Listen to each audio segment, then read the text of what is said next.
Special thanks to Horizon Therapeutics for sponsoring the Special Fathers Network Dad to Dad podcast, working tirelessly to research, develop, and bring forward medicines for people living with rare and rheumatic diseases. Discover more about Horizon Therapeutics' mission at horizontherapeutics.com. In order to get to Children's Hospital, we had to both take off of work, drive an hour into the city. We had to drag the kids with us, the other two siblings. And after a while, you start to feel that you are crazy. I jokingly say, doctors say we practice medicine. That's what it felt like, practicing medicine on our family. That's our guest this week, Eric Nixon, an advocate for a blood plasma company who has 3 children, all of whom have CVID, a very rare autoimmune disease. We'll hear Eric's life story and more on this Special Fathers Network Dad to Dad podcast. Now here's our host and founder of the Special Fathers Network, David Hirsch. Hi, and thanks for listening to the Special Fathers Network Dad to Dad podcast, presented by the Special Fathers Network, a Dad to Dad mentoring program for fathers raising children with special needs. The Special Fathers Network Mastermind Group experience is the most comprehensive program the 21st Century Dads Foundation offers. Dads raising children with special needs meet virtually on a weekly basis and form meaningful relationships while sharing weekly wins, discussing books, and sharing heartfelt challenges. One of the highlights of the year is attending an in-person weekend retreat. We're launching 10 new mastermind groups in 2024 with 10 dads per group. That means we're only looking for 10 like-minded dads in each community. If you're a dad raising a child with special needs, we hope you'll join a local mastermind group and make the investment to become the best version of yourself. For more information, please see the show notes or simply go to 21stcenturydads.org. So let's listen in now to this conversation between Eric Nixon and David Hirsch. I'm thrilled to be talking today with Eric Nixon of Lansdale, Pennsylvania, who himself has multiple sclerosis and who is a voice-to-voice advocate for CSL Behring, a blood plasma company, and father of 3 children with a rare autoimmune disease. Eric, thank you for taking the time to do a podcast interview for the Special Fathers Network. Happy to be here, and thank you. You and your wife, Candy, have been married for 33 years and are the proud parents of 3 children, Benjamin, 30, Hannah, 27, and Daniel, 24, all who have CVID, or Common Variable Immune Deficiency, a rare autoimmune disease. Let's start with some background. Where did you grow up? Tell me something about your family. I grew up about an hour from where we live right now, and I was raised in a Christian home. Had something interesting happen at the age of 10. My biological mom died of cancer, and that really threw our family system. I have a younger sister, and it's funny how those type things can happen to 2 people, and 2 people go in completely different directions. My dad was a single parent for many years until he remarried a wonderful Christian lady who I call Mom. I'm only saying stepmother just for clarification, but I never use that word. But God was always real to me. I was involved in church and in youth group, and I went to a Christian high school. I did photography. I played many sports, cross-country, wrestling, and baseball. Well, thanks for mentioning that your mom, your biological mom, passed away at such a young age, your age 10. That must have been pretty traumatic, right, for anybody. Your dad, who was the grieving widower, and you and your sister to process that. That's not the ordinary course of life, right, that a parent dies at such an early age. Right. And thanks for also emphasizing that you don't think of the person who married your dad as anybody other than your mom, right? Because she was there from such a young age for you. Right. Out of curiosity, what does your dad do for a living? He was a credit manager for a trucking company. And then he became a general contractor. He put up the industrial steel that you would see in large commercial parking lots, like at hospitals or stadiums.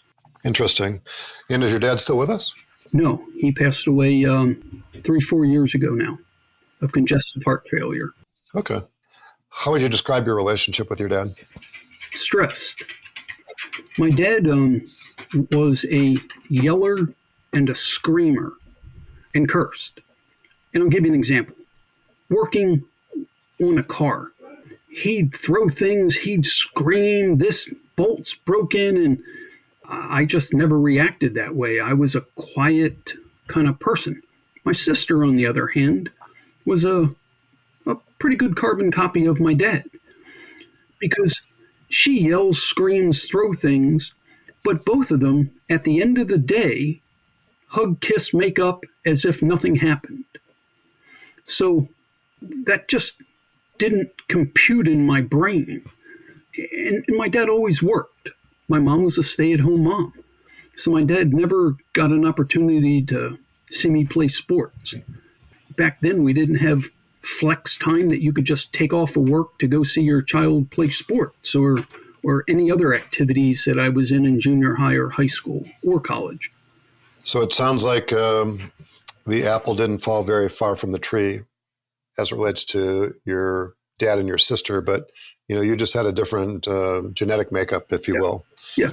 So I think I can anticipate at least one of your answers, but I'm sort of curious to know, what were some of the more important takeaways with your relationship with your dad, lessons learned?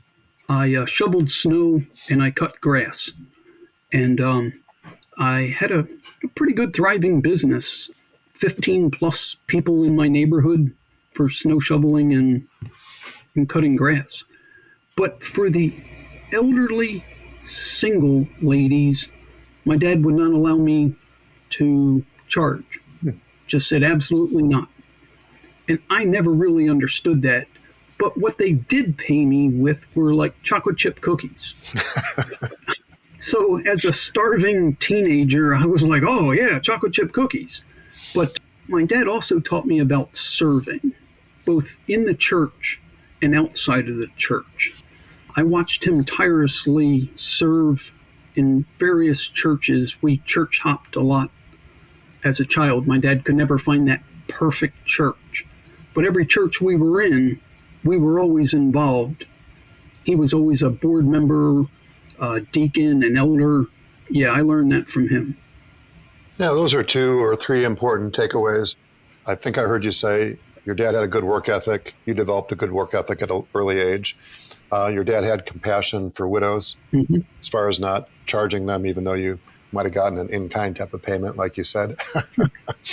And, your dad was a believer, right? Maybe he was the one that sowed the seeds for your Christian roots and heritage. He's actually the one that when my mom died, he took my sister and I up to the bedroom and asked us, if we were to die today, why would God let us into heaven? And that's kind of when I accepted Jesus at that point. I was always thought I was a Christian, but it really wasn't until the age of 10. Yeah, very powerful. Thank you for sharing, Eric. So where did you go to school and where did your career take you after that? It was called Eastern College at the time. It's down by Villanova University. It's now called Eastern University. I had a dual major in business and marketing and a minor in communication. It took me where I didn't expect to go right away out of college. I went to go work for Sherwin-Williams, the paint company. I worked there for probably 12, 13 years, and I became a commercial store manager, not a retail, but a commercial that I just dealt with contractors, and then eventually a district manager for them. So where did your career take you after Sherwin-Williams? I went to Accu Systems. It's a computer robotics company, and I was their purchasing manager. I knew nothing about computers and robotics, but I knew everything about purchasing and inventory management from Sherwin-Williams.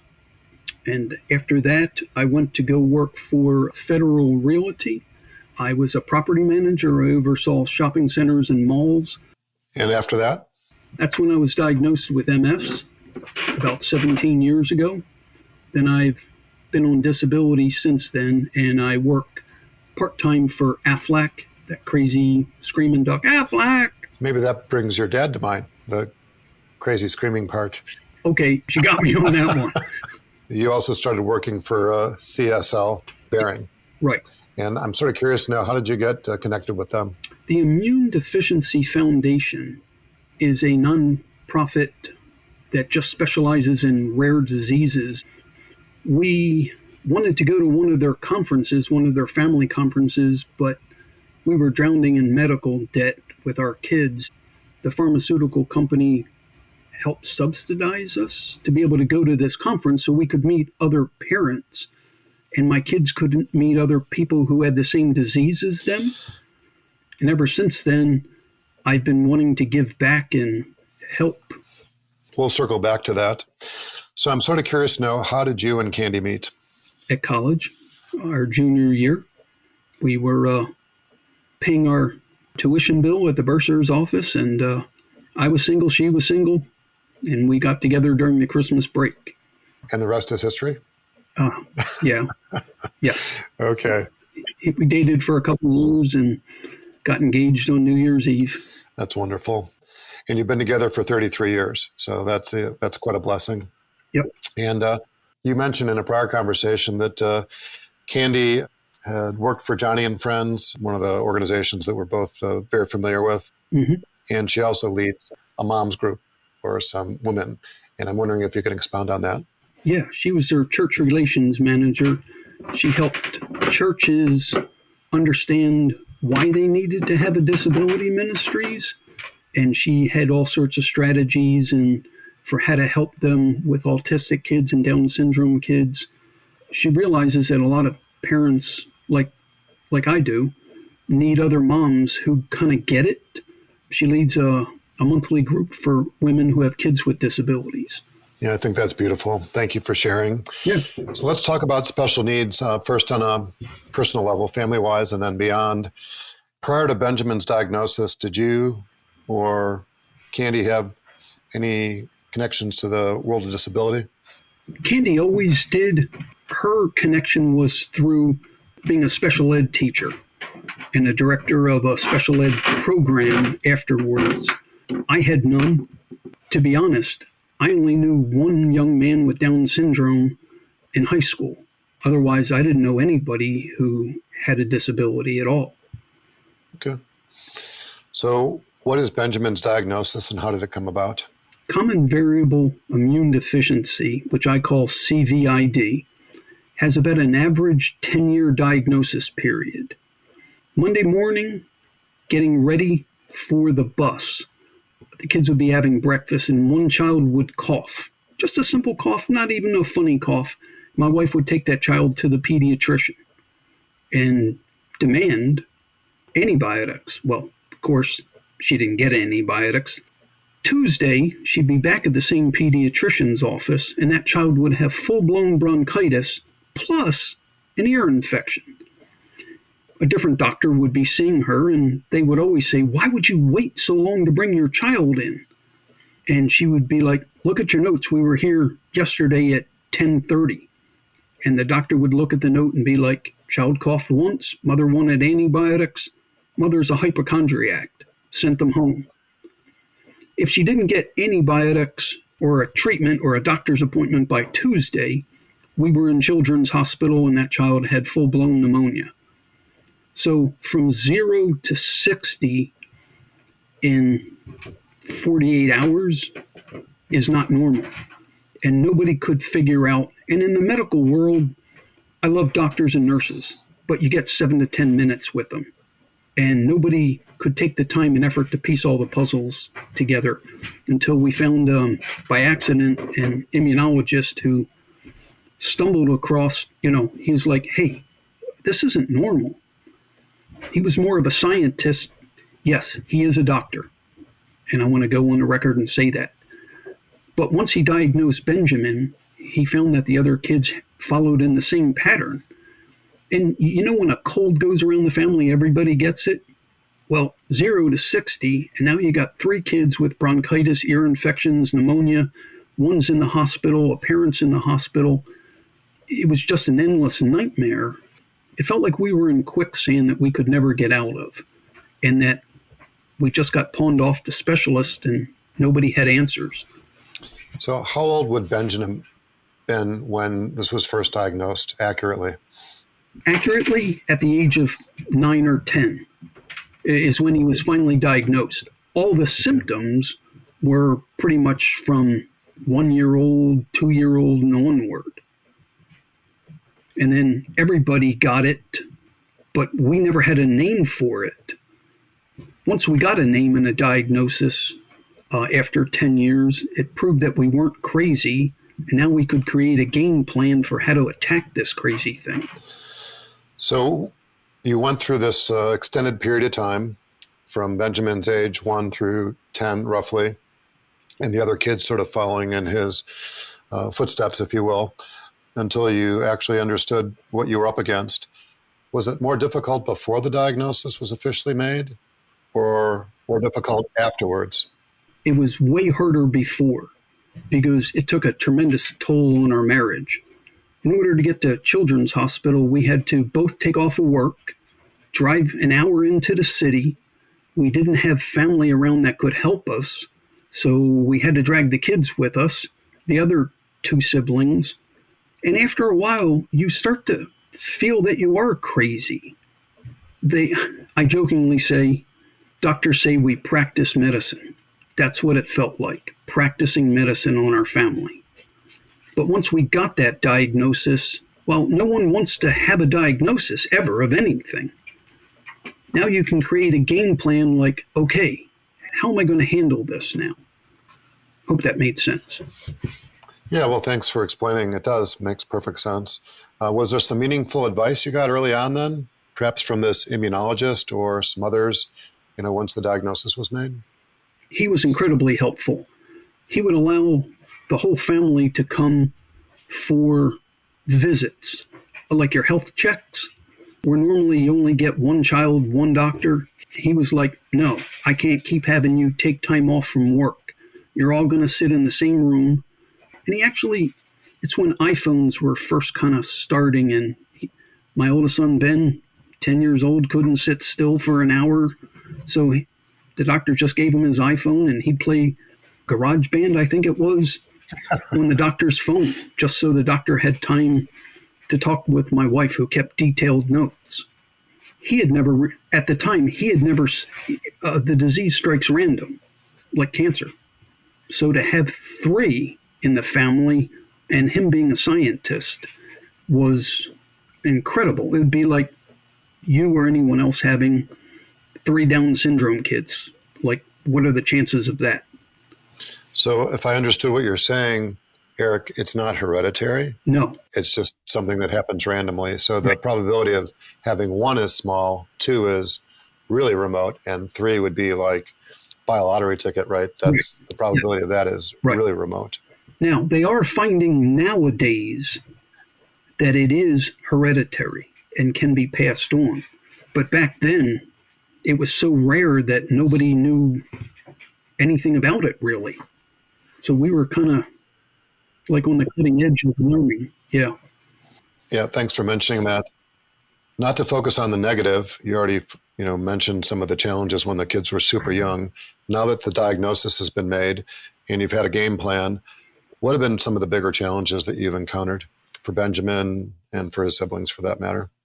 Insurance nightmares. Trying to battle insurance companies to help pay for their very rare blood immunoglobulins. I call it plasma. My wife will kill me, but it's incredibly expensive. $10,000 a month per child. So we had to get medical assistance. Otherwise, my kids would die.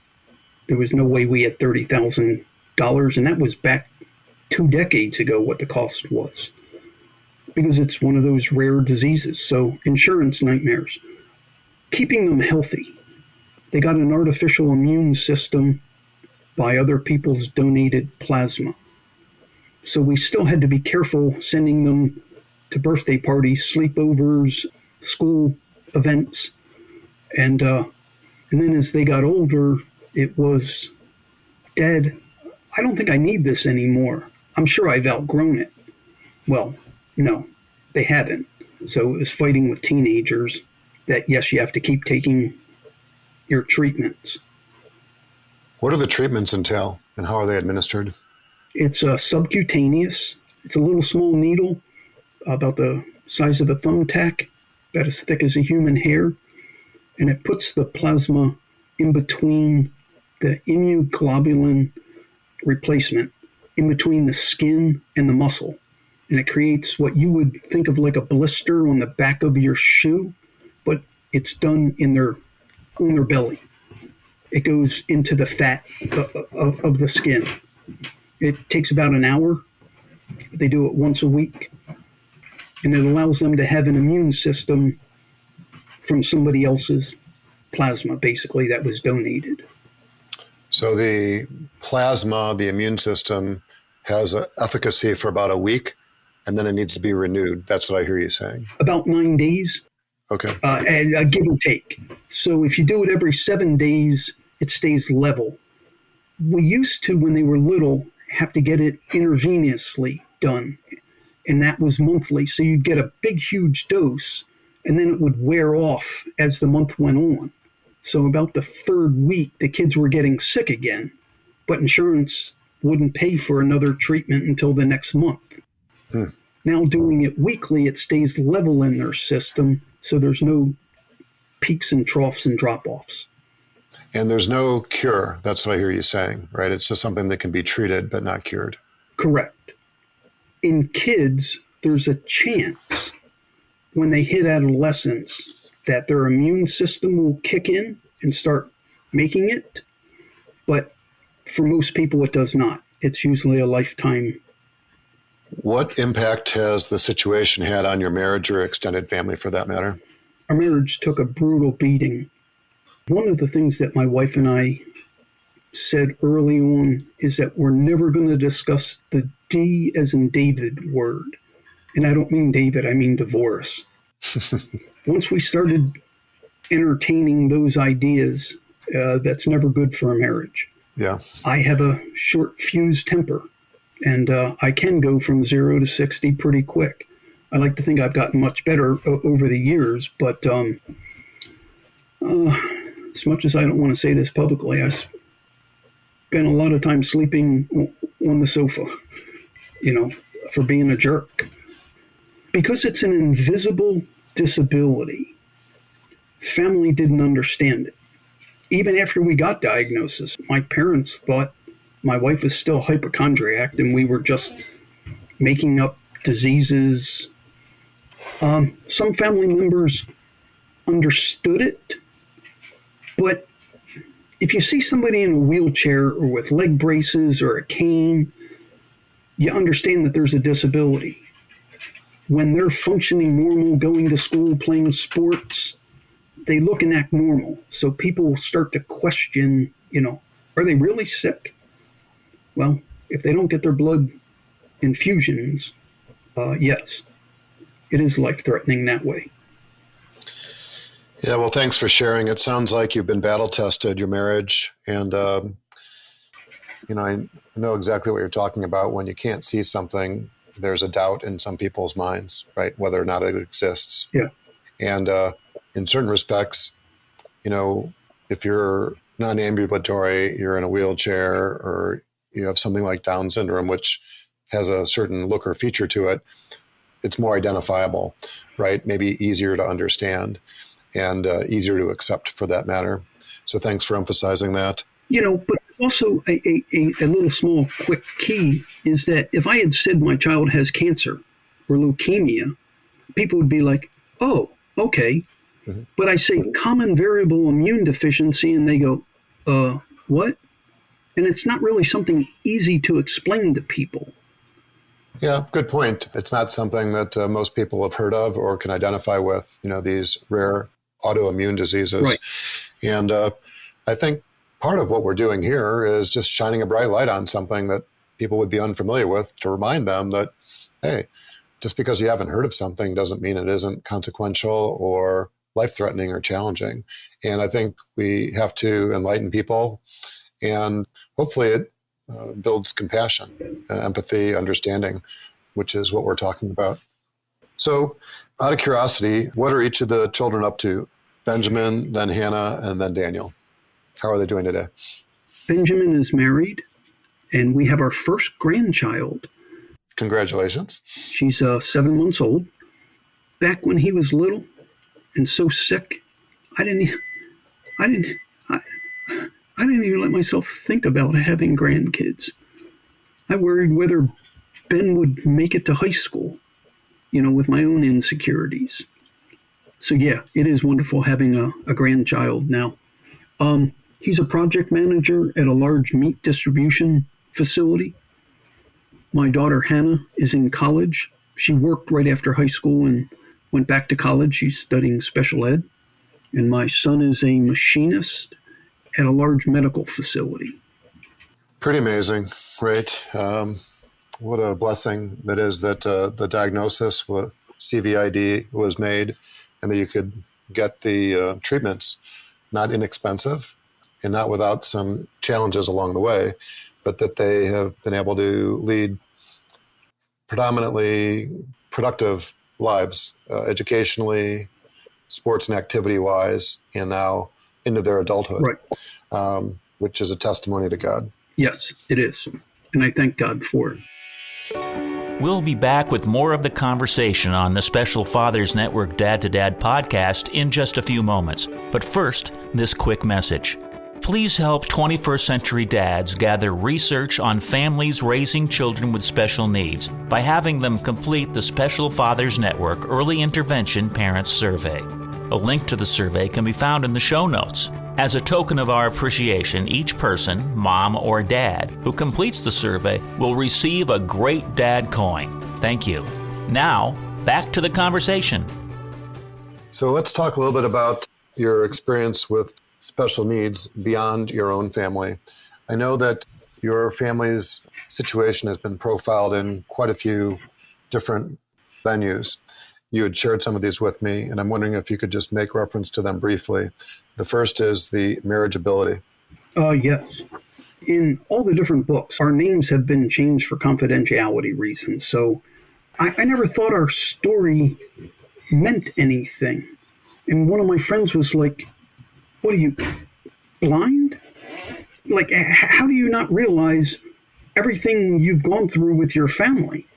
But back when we started this whole journey 2+ almost 3 decades ago, there weren't books about disability. There weren't people writing podcasts and blogs, and even Joni and Friends didn't have anything at the time.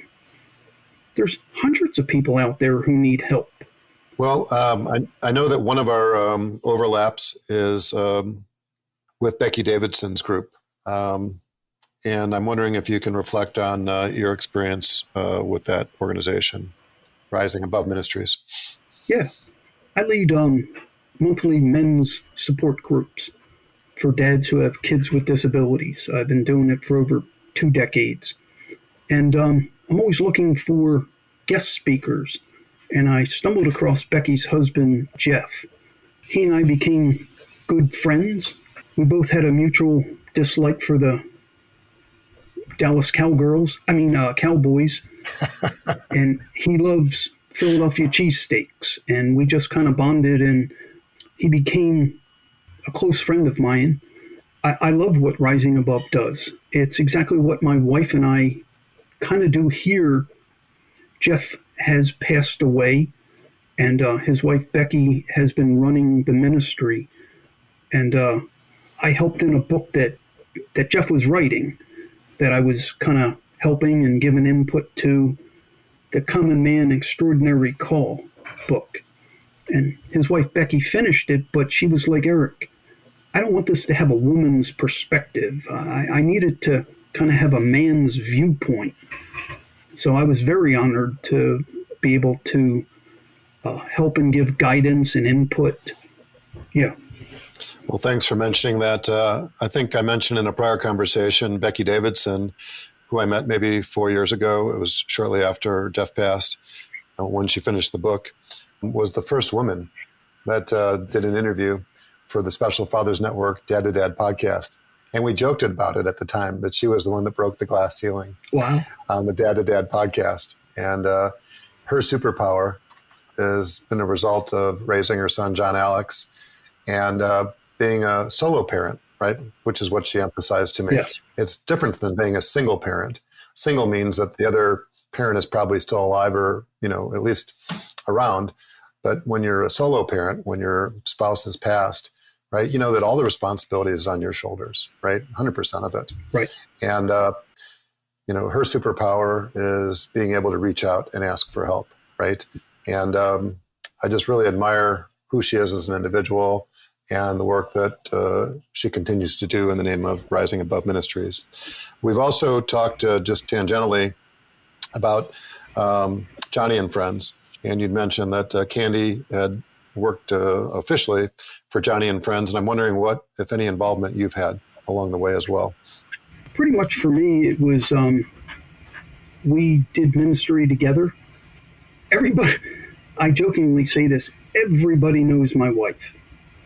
And they go, "Oh, you're her husband that we've heard about." I was able to give input for 2 of their books. You're making reference to at least one of the books that I'm familiar with, which is entitled Another Kind of Courage, which was co-authored by Doug Mazza, who was a former president at Joni and Friends, and one of the vice presidents there, Steve Bundy, right, who's one of the dads in the network. Wonderful guy.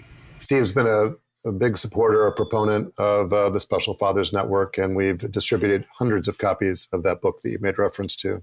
So thanks for mentioning that. And are there any other organizations that come to mind that you want to make reference to here? There was another book. Gary Chapman did the 5 love languages, and he's written some variations of the 5 love languages. And one of the ones that he came up with was sharing love abundantly in special needs families, the 5 love languages for parents raising children with disabilities. It was nice to be able to be interviewed and, again, have our story kind of shared, because he said, "I understand the 5 love languages, but I don't know how they apply to families with disabilities." So a wonderful author, Jolene Philo, helped write the book, and it was just an honor that, she thought highly enough. She heard my wife speak at a conference and interviewed us for the book. So I'll make sure to include some information on that particular book in the show notes as well. We've been helping out for the last 10 years with the Tim Tebow Foundation and his Night to Shine proms. Becky Davison's husband, Jeff, they started with the first prom. I think we were the 2nd or 3rd year in. That's where I heard about it from Jeff. And then when it came over to the East Coast, my wife and I jumped on it, and we've been helping. We help in the Parent Respite Lounge. We help where the parents are. They get a sit-down dinner, massages, the women get their nails done. They can get couples portraits and things like that. I love it. That's a great program. The Night to Shine program that the Tim Tebow Foundation does. Thanks for sharing. So I'm sort of curious to know what role spirituality has played in your journey. I will say first and foremost that Jesus Christ is my Lord and Savior. There's a little funny short story. A lady wrote to Mother Teresa and said, "I'd like to come to Calcutta and serve you and serve the poor." And she got a letter back from Mother Teresa that said, "Thank you. Stay where you are. Your Calcutta is where you live." And that's been a real motto for me. I don't have to go overseas and be a missionary to other countries. God calls certain people to do that.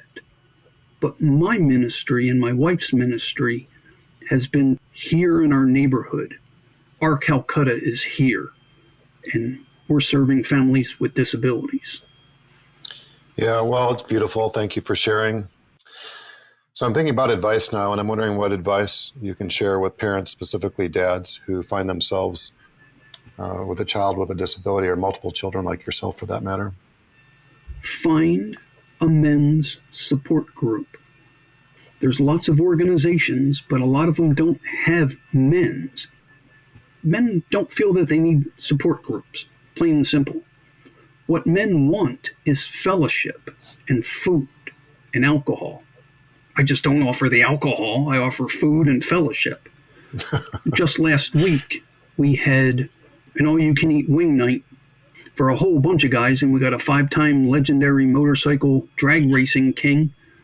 But ministry is, if you can't find it, like I couldn't, I just started something with a couple guys in my church because we all needed it and there was nowhere to go. It's a lot easier than you think. Yeah, well, thanks for emphasizing the importance of being in association with others. One of the things that we suffer from is testosterone poisoning as men, which is the inability to reach out and ask for help or directions. Very true. I think that it's pretty obvious, at least from this perspective, that you're better by being in association with others. So thanks for emphasizing that. Is there anything else you'd like to share before we wrap up? Men need other men who get it. We're wired to fix things. We can't fix a child with Down syndrome. We can't fix a child who's autistic. And there's a high divorce rate. Most of the time, it's the man walking out because we can't fix it. Or we become addicted to something, porn, alcohol, gambling. They're short-term fixes for when we're overloaded. And of course, gambling and porn and alcohol all have heavy consequences on a family. Well, thanks for emphasizing that. So if somebody wants to learn more about your work or to contact you, what's the best way to do that? Probably my Facebook page, or they could contact me by email or my cell phone number. My cell phone is area code 267-218-6749. And my email is E as in Edward, J as in John, my last name Nixon, Nixon, the number 32@gmail.com. And our men's group is called Band of Brothers, taken from the war movie. I love it. We'll be sure to include all that information in the show notes, so it'll make it as easy as possible for somebody to follow up with you. Eric, thank you for your time and many insights. As a reminder, Eric is just one of the dads who's part of the Special Fathers Network, a mentoring program for fathers raising a child with special needs. If you'd like to be a mentor father or are seeking advice from a mentor father with a similar situation to your own, please go to 21stcenturydads.org. Thank you for listening to the latest episode of the Special Fathers Network Dad to Dad podcast. I hope you enjoyed the conversation as much as I did. As you probably know, the 21st Century Dads Foundation is a 501c3 not-for-profit organization, which means we need your help to keep our content free to all concerned. Would you please consider making a tax-deductible contribution? I would really appreciate your support. Eric, thanks again. Thank you very much and enjoyed it.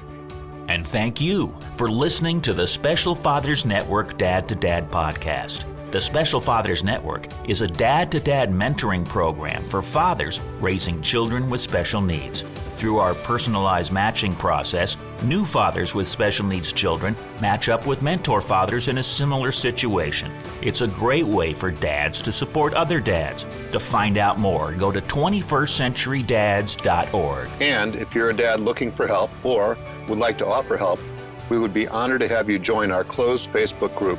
Please go to facebook.com/groups and search Dad to Dad. Lastly, we're always looking to share interesting stories. If you'd like to share your story or know of a compelling story, please send an email to david@21stcenturydads.org. The Special Fathers Network Dad to Dad podcast was produced by me, Tom Couch. Thanks again to Horizon Therapeutics, who believe that science and compassion must work together to transform lives. That's why they work tirelessly to research, develop, and bring forward medicines for people living with rare and rheumatic diseases. Discover more about Horizon Therapeutics at horizontherapeutics.com.